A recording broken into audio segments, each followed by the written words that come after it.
सबसे बड़ा मतलब एकदम बुढ़ी आदमी के आज घर दूरा भांगाई के घर दूरा सब भांगाई भोंगो के कहाँ था कहाँ नहीं कोई पता नहीं के वो माटी के काट रहे नहीं की वो माटी जंगल काट रहे नहीं की भू माफिया प्रभु আগৰৱালৰ বিৰুদ্ধে আপোনালোকে তাত গোচৰ ৰুজু কৰক খিলঞ্জীয়া কষ্ট খাটি খোৱা পৰিয়ালটোক যিদৰে অত্যাচাৰ কৰি ঘৰ দুৱাৰ ভাঙি পেলালে তেওঁলোকক কিন্তু তেওঁলোকে ক্ষতিপূৰণৰ ব্যৱস্থা কিন্তু কৰিব লাগিব নাইছে বহুত দুৰ্ভাগ্য বিষয় এটা যোৱা 27 তাৰিখে বৰডুবি চহৰত চাহ জনগোষ্ঠী আদিবাসী মহিলা অঞ্জলি মাহিলীৰ তাত ঘৰটোতে বৰডুবি চহৰৰ प्रभु আগৰৱালে নিক্ষেপভাৱে ষড়যন্ত্ৰ কৰি তেখেতক ভয় ভাবুকি প্ৰদান কৰি কোৰ্টত লৈ যায় উপস্থিত কৰে তেখেতক ভয় ভাবুকি প্ৰদান কৰি কোৰ্টত জাজৰ আগত তেখেতক ক'ব কাৰণে বাধ্য কৰায় যে মই কেছ মই খেলিব নোৱাৰিম গতিকে মই কেছটো আগবঢ়াব বিচৰা নাই মই টকা পইচা নাই আৰু এনেকুৱা ধৰণৰ বাক্যতে কোৰ্টত ক'লে তেখেতক মাটি প্ৰদান কৰি ভয় ভাবুকি কৰিছিলে আৰু যোৱা 27 তাৰিখে নিৰ্মভাৱে তেখেতৰ ঘৰটো এভেকশ্যন কৰাইছে আমি এই ঘটনা তীব্ৰভাৱে গৰিহণা দিছো আপনি প্ৰভু আগৰৱালৰ ব্যক্তিগৰাকী আমি ইয়াত উপস্থিত নিৰ্মভাৱে গম পাইছো যে তেখেত আচলতে বৰডুবি চহৰৰ প্ৰায় 70% খিলঞ্জীয়া মানুহৰ মাটি তেখেতে নিজৰ নামত ক্ৰয় কৰিছে আৰু তেখেতে আসলতে এটা ব্যৱসায় হিচাপে তেখেতে ষড়যন্ত্ৰ কৰি খণ্ডভাৱে মাটিবিলাক বিক্ৰী কৰি থাকে আৰু আমাৰ এই অঞ্জলি মাহিলীৰ লগতে প্ৰায় 15-20টা খিলঞ্জীয়া মানুহক তেখেতলোকে কিন্তু ভয় ভাবুকি প্ৰদান কৰি আছে আৰু তাত বহি আছে সেই মানুহবিলাকক গতিকে আমি আজি বৰডুবি চহৰত তেখেতৰ বাগিৰৰ ওচৰত আমি একাংশ দল সংগঠনে প্ৰায় ৰাইজে একত্ৰিত হৈছো তেখেতক আমি এই আপোনালোকৰ মাধ্যমৰ জৰিয়তে আমি আহ্বান জনাইছো আৰু সতৰ্ক কৰিব বিচাৰিছো তেখেতে যদি সেই মাটিটো যদি তেখেতে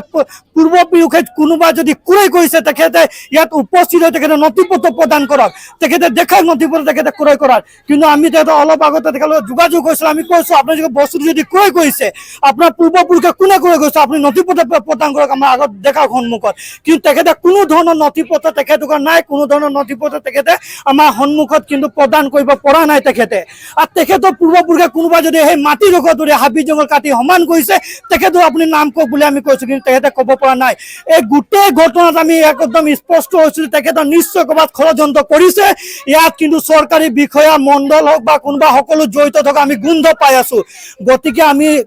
এই অঞ্চল ইয়াত এই ক্ষণৰ জৰিয়তে আপোনালোকৰ মাধ্যমৰ জৰিয়তে আমি তেখেতক হুংকাৰ কৰি আছোঁ আপোনাৰ তেখেতক গৰিহণা জনাইছোঁ তেখেতক এটাই কথা কৈছোঁ অনতিপলমে অঞ্জলিবোৰৰ মাটি গতাই দিব লাগিব আৰু যেনেকুৱা ধৰণে এভেকশ্যন কৰিছে অতিলে ঘৰটো তেখেত বনাই দিব লাগিব আৰু তাৰ লগতে 15-20টা যি খিলঞ্জীয়া পৰিয়াল আছে তাৰ ভাবুকি দিয়া বন্ধ কৰিব লাগিব অন্যথা আমি যিমান ছাত্ৰ সংগঠনে একত্ৰিত হৈছোঁ কিন্তু তাক আমি শান্তিকে টোপনি যাব নিদিম অতি শীঘ্ৰে ইয়াৰ ব্যৱস্থা কৰিব লাগিব আৰু ইয়াৰ জৰিয়তে আমি কিন্তু আৰু জিলা আয়ুক্তক আমি এটা কথা অনুৰোধ জনাইছোঁ ইয়াৰ জৰিয়তে তেখেতৰ নামত যিমান 70% মাটি আছে সেই গোটেই মাটিখিনি তদন্ত কৰিব লাগিব আৰু যি প্ৰক্ৰিয়া তেখেতে যদি কিনা বেচা কিবা মাটিৰ প্ৰক্ৰিয়া চলি আছে গোটেই বস্তুখিনি স্থগিত ৰাখিব লাগিব অন্যথা কিন্তু কোনো ছাত্ৰ সংগঠনে হাত ধৰি বহি নাথাকিব ধৰণৰ এই ভূ মাফিয়াই হৈ তেখেত আমি উপস্থিত গম পাইছোঁ তেখেত খিলঞ্জীয়া মানুহৰ পৰা মাটি ক্ৰয় কৰি নিজৰ নামত কিন্তু নকৰে তেখেতে এটা ফাৰ্ম বনাই লৈছে সেই ফাৰ্মৰ নামত তেখেতে কৰি কিন্তু খণ্ড কৰি 10 লাখ 20 লাখত তেখেতে বিক্ৰী কৰি আছে আৰু অলপ কিছু সময়ৰ আগত আমি গম পাইছোঁ ডিব্ৰুগড় জিলাৰ টিংৰাই অঞ্চলত তেখেতে বুলি তাঁতি বুলি এজন চাহ শ্ৰমিক মানুহৰ তেখেতৰ মাটিটো 7 বিঘা তেখেতৰ নামত আছিলে ঠিক সেই মাটিটো যেতিয়া অইলৰ আণ্ডাৰত পাবৰ কাৰণে সক্ষম হ'ল তেখেত কিছুদিন আগতে দেখিবলৈ পাইছোঁ কি এটা বুলু আগৰৱালৰ নামত কিবা প্ৰভু আগৰৱালৰ মাটিটো উঠা আছে কি কেনেকৈ এই মাটিটো বুলু তাঁতিৰ নামৰ আছিলে যেতিয়া অইলৰ আণ্ডাৰত গ'ল তাৰ লগে লগে প্ৰভু আগৰৱালৰ নামত হ'ল গতিকে আমাৰ টিংৰাই শাখাই পেলাই আচ্ছা যি বিষয়ভাৱে আছে আপোনালোকৰ মাধ্যমতে মই অনুৰোধ জনাওঁ তেখেতলোকে ভূ মাফিয়া প্ৰভু আগৰৱালৰ বিৰুদ্ধে আপোনালোকে তাত গোচৰ ৰুজু কৰক বুলি বণিক গোষ্ঠী যি অত্যাচাৰ খিলঞ্জীয়াৰ ওপৰত যি অত্যাচাৰ চলাইছে এইটো এটা নতুন কথা নহয় আচলতে অসমত বৰডুবিত খিলঞ্জীয়া মানুহৰ উচ্ছেদ চলাই ঘৰ বাৰী ভাঙি তেওঁলোকে আচলতে আমি সকীয়াই দিছোঁ যুৱ ছাত্ৰ পৰিষদৰ তৰফৰ পৰা প্ৰভু আগৰৱাল নামৰ ব্যক্তিজনক এই দুখীয়া পৰিয়ালটোক আচলতে ন্যায় প্ৰদান কৰিব লাগিব আজি দল সংগঠন ওলাই আহিছে আশা আহিছে ইয়াত কোনো সংগঠন বুলি নহয় আজি মানৱীয়তা খাতিৰত সকলো ৰাইজ আজি ওলাই আহিছে আৰু এই প্ৰভু আগৰৱালৰ বাসগৃহৰ সন্মুখৰ পৰা আমি তেখেতক সকীয়াই দিছোঁ এইসমূহ কাৰ্যৰ পৰা তেখেত বিৰত থাকিব লাগিব আৰু দুখীয়া খাটি খোৱা যিসকল খিলঞ্জীয়া লোক আছে তেওঁলোকৰ অত্যাচাৰ প্ৰথম কথা বন্ধ কৰিব লাগিব।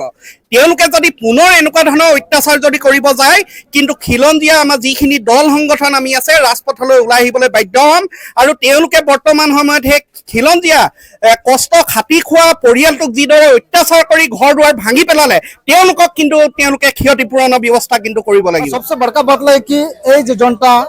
बनिया जनगोष्ठी बोल के बोला होते और सबसे बड़ा बात लगे जब बनिया जनगोष्ठी होते हुए हमने के जेटा अग्रवाल जेटा जाति लगे और अग्रवाल जाति का आसाम में बहुत डांगर एक इज्जत और सम्मान है। ये सम्मान थका अवस्था तो किंतु ये अग्रवाल आदमीटा जो प्रभु अग्रवाल आदमी नंदलाल अग्रवाल आदमीटा जिको दालाल करते हैं এই সাত জনগোষ্ঠী বা আদিবাসী বা খিলঞ্জীয়া বা আমাদের অসমীয়া জাতিকে যেটা দালাল করতে হয় এটা কিন্তু বহুত নিঘনীয় আর বহুত দুঃখ লাগা কথা লাগে। सबसे बड़ा बात है एरकम बुढ़ी आदमी के आज घर दुआर भांगाई के घर दुआर सब भांगाई भंगो के कहाँ था कहाँ नहीं कोई पता नहीं के वो माटी का काट लिया नहीं वो माटी जंगल काट लिया नहीं यही माटी का जो माटी लगा माटी के जो आदिवासी आदमी के काट के जंगल बागान महानी बना ली কিন্তু ওই বন সত্ত্বেও আজ যে আগরওয়াল আদমিটা के बागान काट लेने की बा जंगल काट रहे कोनो নাই কাটা সত্ত্বেও দালাল সত্ত্বে लेके वो एडवोकेट के लेके এদের মাটি গিলা নিজের নিজের নামে করके एक एक टुकड़ा बेचला जो एक एक टुकड़ा 10-10-20 लाख में बेचते है। तो इरकम दुख लगा आज हमने सम्मान देव सबके हमने के आशा आज জাতীয় পরিষদ জাতীয় सबके सम्मान देव যেটা हमने के दुख लगा परियालटाके ऊपर सब खड़ा हन और हमने सदाय खड़ा থাকবো जी न হোক क्यों এই अग्रवाल आदमी के जाते এরকম একটা রিগণীয় কাম নকক और हमने प्रशासन के भी জানাই খুঁজতে যে এরকম কাম গিলা যাতে নাই হোক যাতে এরকম পরিয়াল গিলা যাতে ধ্বংস নাই হোক এটাই বলতে আমার সময় হামনি মার सबके जवाब।